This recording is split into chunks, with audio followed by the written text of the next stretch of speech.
안녕하세요. 이소소입니다. 앞으로 저는 리뷰를 통해 좋은 책들을 여러분께 소개해 드리도록 하겠습니다. 오늘 첫 번째로 소개해 드릴 책은 프랑스 작가 델핀드 비강의 소설 고마운 마음입니다.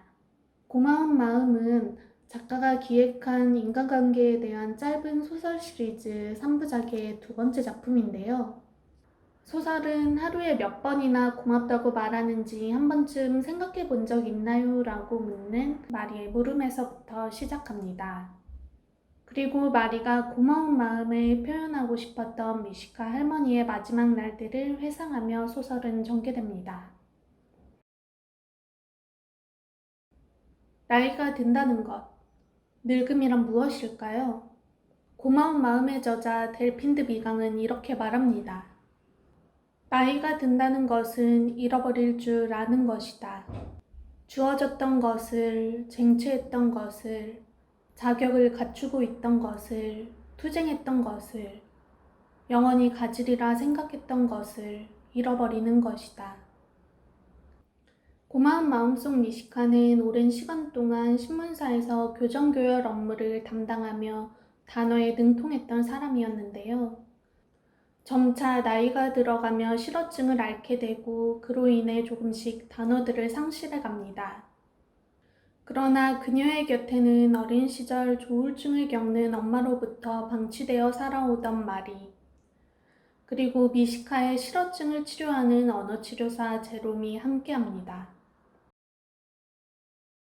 과거 마리가 불의의 사고로 목숨이 위태로운 상황에서 그녀의 곁을 지켜온 미시카는 이제 마리의 보살핌을 필요로 하는 입장이 되었습니다.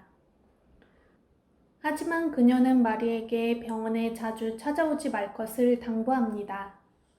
실어증으로 인해 자신이 평생을 사랑해온 단어들이 하나둘 사라지다 결국 모든 단어를 완전히 잃게 되고 점점 쇠약해져가는 몸으로 인해 마리에게 부담이 될 거라는 생각에 힘들었을 겁니다.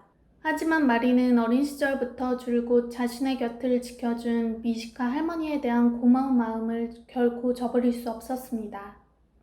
그래서 점점 말을 잃고 쇠약해져가는 미시카 할머니의 모습을 보며 마음 아파하면서도 가능하면 자주 미시카를 만나러 옵니다. 한편 언어치료사 제롬은 미시카가 겪는 실어증의 속도를 최대한 늦추기 위해 노력합니다. 하지만 이제 더 이상 사라지는 단어를 붙잡을 수 없음을 인지한 미시카는 제롬의 아버지에 대한 이야기 등 그와 사적인 대화를 이어가는 것에 초점을 맞추기 시작합니다. 이렇게 고마운 마음에서는 마리아 미시카, 제롬과 아버지, 그리고 2차 대전 당시 유대인이었던 어린 미시카와 그녀를 3년 동안 아무런 대가 없이 돌봐준 부부처럼 아이와 어른의 관계를 많이 다루고 있습니다. 미시카 할머니는 자신의 세계의 모든 단어가 사라지고 죽음을 맞아 영원히 침묵할 수밖에 없는 시간이 오기 전에 어린 시절 자신을 돌봐준 부부를 찾아 고마운 마음을 전하고 싶었습니다. 하지만 이름을 제외하면 성을 포함해 알고 있는 정보가 너무 부족해서 그들을 찾기 위해 신문에 광고를 내는 등 많이 노력을 했지만 찾기 어려웠습니다. 과연 그녀는 부부를 만나 고마운 마음을 전할 수 있을까요? 이어지는 이야기는 책을 통해 확인해 보시기 바랍니다.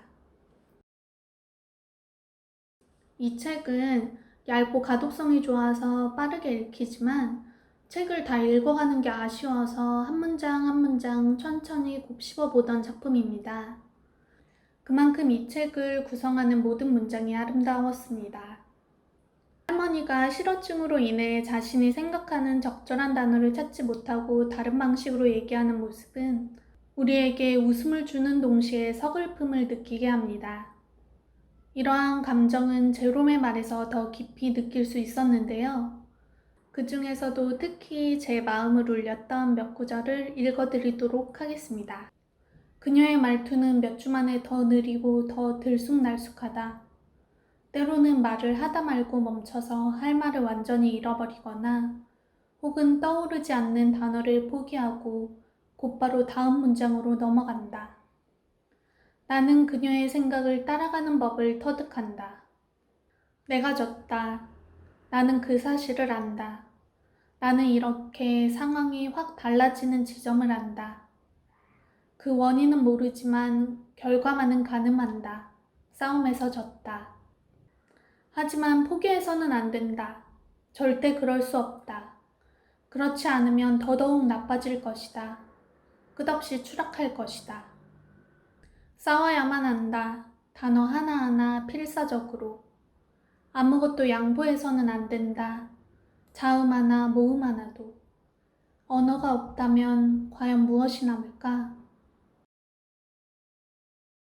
이 책을 읽으며 느낀 또 한 가지는 고마운 마음을 전한다는 것은 생각보다 더 어려운 일인 것 같다는 것이었습니다. 하지만 그 모든 과정을 거쳐 고마운 마음을 전한 후에는 마음이 한결 더 자유로워질 수 있을 것 같다는 생각도 들었습니다.